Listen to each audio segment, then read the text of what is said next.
ये आकाशवाणी गोरखपुर है। अब रउआ सभी सोने निगम से समाचार सुनी।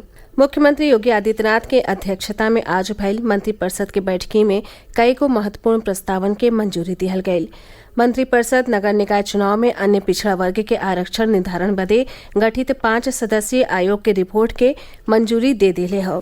आयोग काल ही आपन रिपोर्ट मुख्यमंत्री योगी आदित्यनाथ के सौंपले रहे।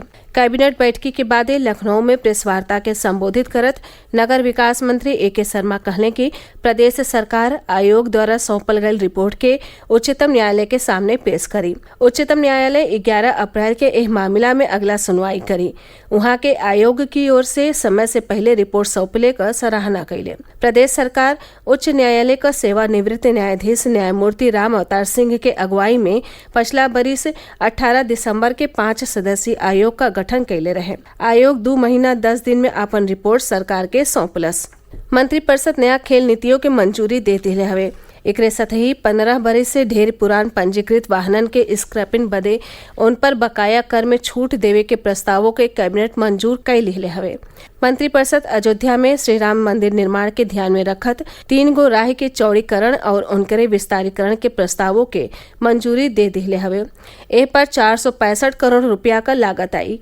एकरे अलावा रायबरेली डलमऊ फतेहपुर राह के 700 मीटर के लंबाई में 4 लेन में बदलल जाई। ऐसे रायबरेली एम्स के 4 लेन का कनेक्टिविटी उपलब्ध हुई।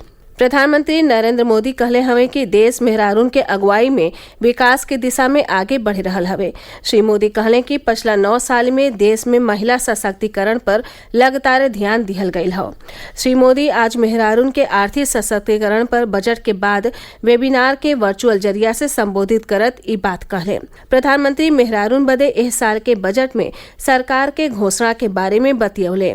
वहां के कहले कि एह साल का बजट मेहरारून के अगुवाई में विकास की दिशा में कईल गई कोशिशन के और यो ढेर प्रोत्साहन दी।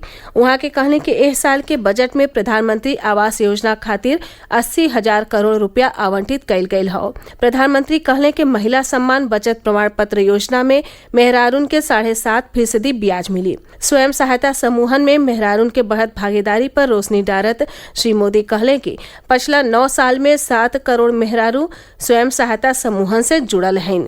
प्रधानमंत्री श्री अन्न यानी मोटा अनाज के प्रचार में महिला स्वयं सहायता समूहन के भूमिकों का जिक्र कैले।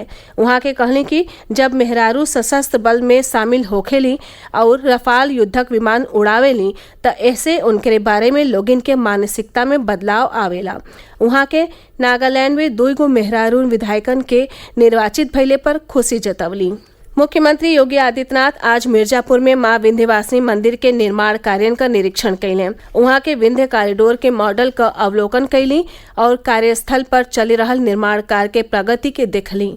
श्री योगी जिला के सीनियर अधिकारियों के साथ बैठकी कई के कॉरिडोर निर्माण से जुड़ल जरूरी दिशा निर्देश दिहले। वहां के मां विंध्यवासिनी मंदिर में दर्शन पूजन भी कैली। इससे पहले श्री योगी प्रदेश के जल शक्ति मंत्री स्वतंत्र देव सिंह के जिला स्थित पैतृक आवास ओडी पहुंचले और उनके माता के स्वर्गवास पर शोक जतौले। मुख्यमंत्री उनके फोटो पर फूल चढ़ा के श्रद्धांजलि दिहले। प्रदेश में बिहने से मतदाता सूची का संक्षिप्त पुनरीक्षण अभियान शुरू हुई। राज्य निर्वाचन आयोग अगला नगरीय निकाय चुनाव से पहले मतदाता सूची का संक्षिप्त पुनरीक्षण का कार्यक्रम काल ही जारी कैलस। 1 जनवरी 2023 के 18 बरिस का उम्र पूरा करे वाले युवा 17 मार्च ले मतदाता सूची में अपन नाव शामिल करा सके। सज्जो मतदान केंद्रन पर पुनरीक्षण कार्य खातिर BLO 17 मार्च ले रोजाना 10 बजे से संध्या 5 बजे ले मौजूद रही हैं। मतदाता सूची में दावा और आपत्तियन का निपटारा 18 से 22 मार्च ले कैल जाई। अंतिम नामावली 1 अप्रैल के प्रकाशित कैल जाई। उप मुख्यमंत्री केशव प्रसाद मौर्य कहले हवे कि प्रदेश सरकार अन्य पिछड़ा वर्ग के आरक्षण देवे बदे प्रतिबद्ध हवे। वहां के कहले कि सरकार निष्पक्ष और पारदर्शी चुनाव चाहेला और पहले ही ई फरियाद दिहल गयल रहल कि निकाय चुनाव अन्य पिछड़ा वर्ग के आरक्षण दिहले बिना नाही करावल जाई।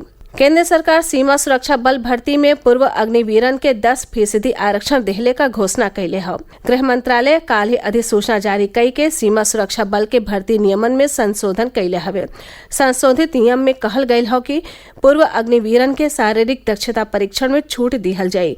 सरकार इहो घोषणा कैले हवे कि पूर्व अग्निवीरन के पहला बैच के उम्मीदवारन बदे ऊपरी आयु सीमा में 5 साल तक का छूट दिहल जाये।